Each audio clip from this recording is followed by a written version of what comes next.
Chapter 19. Now the two angels came to Sodom in the evening, and Lot was sitting in the gate of Sodom. When Lot saw them, he rose to meet them, and he bowed himself with his face toward the ground. And he said, Hear now, my lords.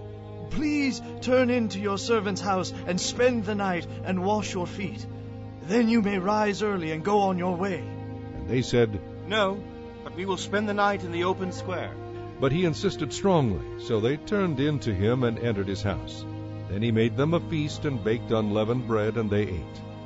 Now before they lay down, the men of the city, the men of Sodom, both old and young, all the people from every quarter, surrounded the house. And they called to Lot and said to him, Where are the men who came to you tonight? Bring them out to us, that we may know them carnally. So Lot went out to them through the doorway, shut the door behind him, and said, Please, my brethren, do not do so wickedly. See now, I have 2 daughters who have not known a man.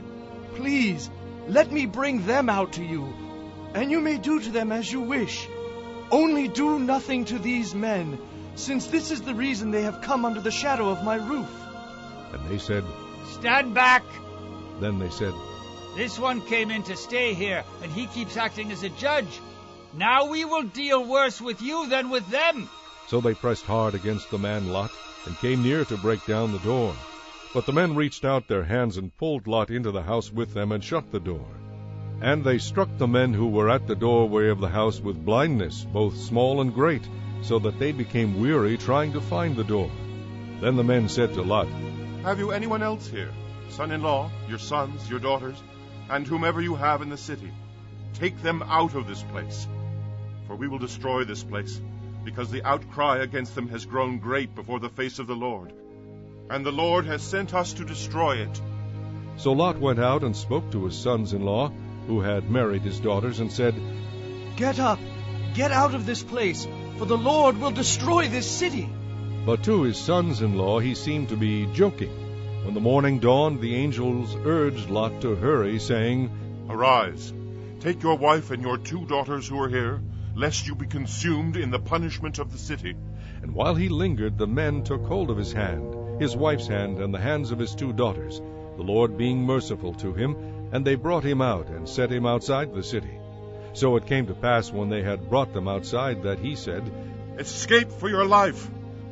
Do not look behind you, nor stay anywhere in the plain. Escape to the mountains, lest you be destroyed. Then Lot said to them, Please, no, my lords. Indeed now, your servant has found favor in your sight, and you have increased your mercy, which you have shown me by saving my life. But I cannot escape to the mountains, lest some evil overtake me and I die. See now, this city is near enough to flee to, and it is a little one. Please let me escape there. Is it not a little one? And my soul shall live.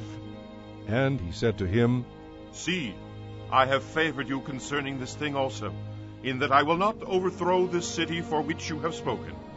Hurry, escape there, for I cannot do anything until you arrive there. Therefore the name of the city was called Zoar. The sun had risen upon the earth when Lot entered Zoar. Then the Lord rained brimstone and fire on Sodom and Gomorrah from the Lord out of the heavens. So he overthrew those cities, all the plain, all the inhabitants of the cities, and what grew on the ground. But his wife looked back behind him, and she became a pillar of salt.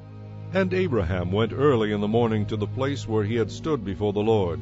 Then he looked toward Sodom and Gomorrah, and toward all the land of the plain, and he saw, and behold, the smoke of the land which went up like the smoke of a furnace. And it came to pass, when God destroyed the cities of the plain, that God remembered Abraham, and sent Lot out of the midst of the overthrow, when he overthrew the cities in which Lot had dwelt. Then Lot went up out of Zoar, and dwelt in the mountains, and his 2 daughters were with him, for he was afraid to dwell in Zoar. And he and his 2 daughters dwelt in a cave. Now the firstborn said to the younger, Our father is old, and there is no man on the earth to come in to us, as is the custom of all the earth. Come, let us make our father drink wine, and we will lie with him, that we may preserve the lineage of our father. So they made their father drink wine that night, and the firstborn went in and lay with her father. And he did not know when she lay down or when she arose. It happened on the next day that the firstborn said to the younger, Indeed, I lay with my father last night.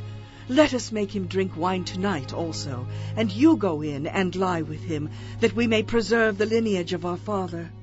Then they made their father drink wine that night also, and the younger arose and lay with him, and he did not know when she lay down or when she arose. Thus both the daughters of Lot were with child by their father. The firstborn bore a son and called his name Moab. He is the father of the Moabites to this day. And the younger she also bore a son and called his name Ben-Ammi. He is the father of the people of Ammon to this day.